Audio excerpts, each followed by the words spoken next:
Hello, hello, and welcome back to the Who Are You to Lead Anyway podcast, where we master the skills we need to navigate leadership and life with a little bit more ease and a little less angst. At least that's always my goal. Welcome back to the 12 Days of Christmas Leadership series focused on breaking up with self sabotage. I will just say I just finished probably an hour of FaceTime with my kids, my grandkids. It was amazing. It was wonderful. And it is such a wonderful time of year. The holiday season is such a time for joy and connection, but sometimes the need for control the need to control things can overshadow the festive spirit. So, on the second day of Christmas, let's talk about letting go of the reins and embracing a more open and flexible approach to leadership. Now, many leaders struggle with a desire to control every aspect of their professional and personal lives. It's kind of a natural instinct at the end of the day, and the need for order, predictability, and success. But what if I told you that loosening the grip on control could lead to better outcomes and stronger connections? So, here are a few steps that can help you break up with the need to control. First one is to reflect on your motivations. It can be hard sometimes to look within, but take a moment to reflect and ask yourself why you feel the need to control every situation.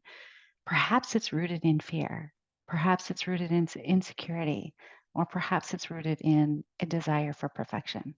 Understanding your motivation is the very, very first step towards letting go. The second step is to practice mindfulness, embracing mindfulness techniques to stay present, to stay focused on the current moment. So, whether you do this by meditation, whether you do it with deep breathing, or simply taking a moment to just pause, mindfulness can help you release the tension that comes with the need to control.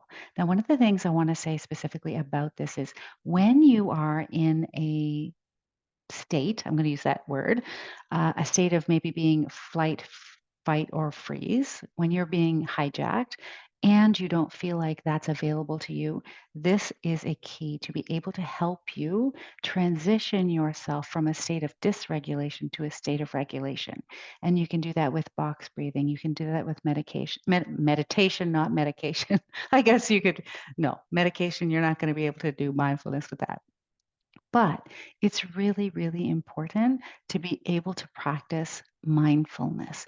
It will allow you to be able to switch from feeling like you are in sabotage to feeling like you are in that more intentional, wiser, sage self that you can access. The third step to this is delegating and trusting your team. Now, as a leader, you have a team for a reason. So when you take the time to delegate your tasks and trust that that your team members will excel in their roles, especially with some clear direction and knowing what good looks like, empowering others fosters a collaborative environment and it allows everyone to contribute their strengths. So listen, breaking up with the need control is a process and it will not happen overnight. But with dedication and a willingness to embrace change, you can create a more positive and enriching leadership experience for yourself and those around you. So even if you're able to loosen the grip of the controller within you, that is a win. So I'm going to share a little bit of a story with you.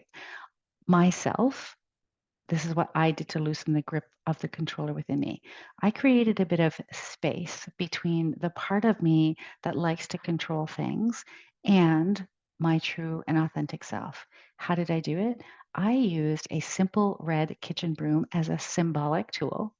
I really am someone who loves rituals and symbols, so this really worked for me. So I invite you to find out what is it that will work for you. So I worked with my brain and I redirected my thoughts to consciously choose who was in charge. I even designated specific times for the controller to have its say or its time to control. I chose one time a day during my routine of sweeping the floor. And initially, I'm going to be really honest with you, I found myself reaching for it multiple times a day. But with practice, there are now days that I don't even reach for it at all.